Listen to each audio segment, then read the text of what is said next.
আসসালামু আলাইকুম প্রিয় দর্শক। দেখুন, নিজের প্রতি কতটা আত্মবিশ্বাস থাকলে এই কাজগুলো করা যায়। এই কাজটি করতে কম শ্রমের কম সময়ের ব্যাপার না, কিন্তু একদিনে কিন্তু এই কাজগুলো হয়নি। দেখুন, কতগুলো বোতল একত্র করে একটার পর আরেকটা আরেকটার পর আরেকটা পর্যায়ক্রমে দিচ্ছে বোতলগুলো। ফুল ভিডিওটি দেখতে থাকুন, আশা করি অনেক ভালো লাগবে।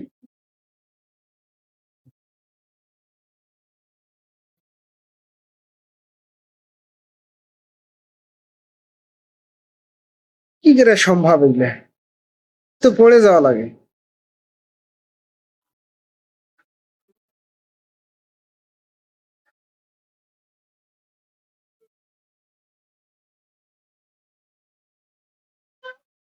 আর যদি এই ধরনের ভিডিওগুলো ভালো লাগে, অবশ্যই চ্যানেলটিকে সাবস্ক্রাইব করে দিবেন এবং লাইক কমেন্ট শেয়ার করতে হবে।